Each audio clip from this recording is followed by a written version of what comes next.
English Senior November 1981. Get ready. 5 seconds.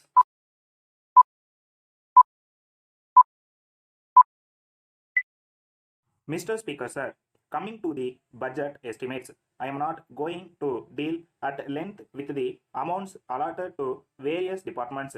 I shall deal only with the major policy of the government which should be adopted in future for the welfare of the state in the sphere of education, which could be put down under three categories, namely college education, school education, and primary education. There is shortage of teachers even as we have with regard to food and cloth. It is the case of so far as secondary grade trained teachers are concerned.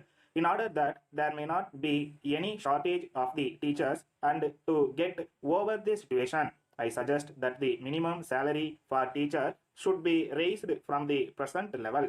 Along with the shortage of teachers, we also see there is insufficient equipment by way of building accommodation also. A suggestion has been made by some honorable members that the number of peoples to be managed by one teacher should be increased. I think the better course would be to introduce the shift system so that another shift of boys might also receive education without constructing new buildings. In a school building which can normally accommodate 1000 students, we can have 2000 students without constructing new buildings. I made mention of this to the Honorable Minister for Education also, and I hope he will give his consideration to it.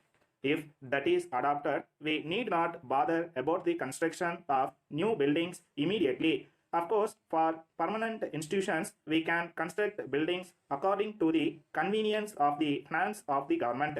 It may also be noted that the shift system in the matter of education is being adopted in some Western countries also. I wish to say a word about land revenue and agriculture. The river Kaveri is running through my district, Coimbatore, Tiruchi, and some other districts. There you have forest lands. Several departmental officers have recommended that these lands may be covered into wetlands.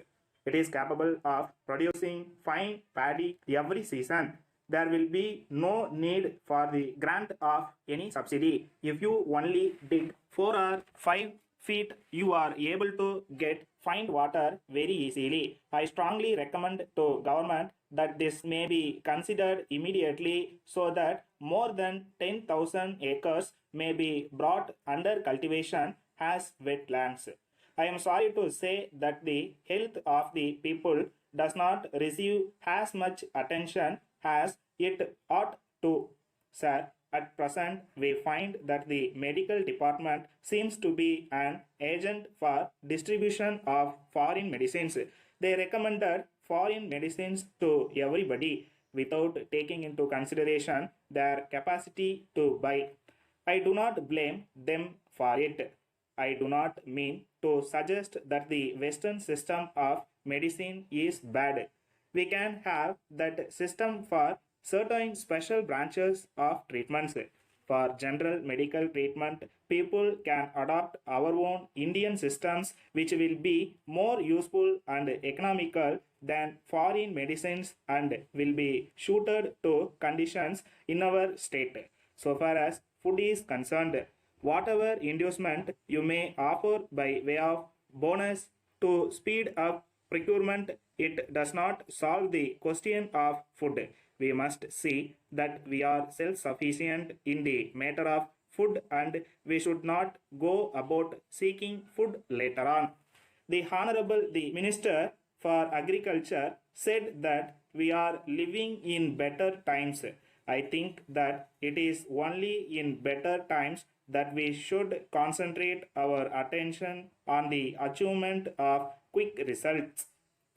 Letter dated 28th May 1981 from the General Secretary, All India Electrical Goods Dealers Association, Chennai, to the Honorable Minister for Commerce, Government of India, New Delhi. Sir, we would like to bring the following to the kind attention of the Government of India for sympathetic consideration and favorable action.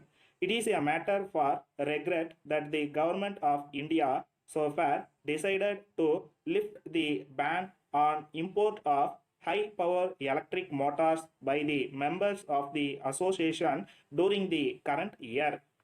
In spite of several representations made by the association, we feel sorry to inform you that no favorable orders have so far been issued in the matter. It may be pointed out in this connection that local production of this machinery is found to be quite inadequate from time to time.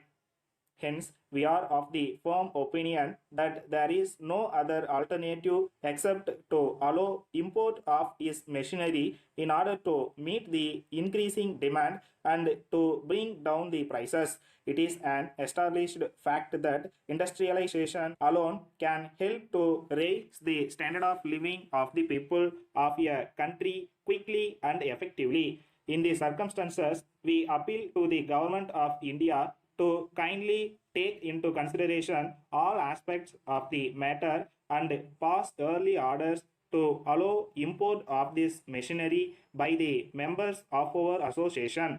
Thanking you, yours faithfully.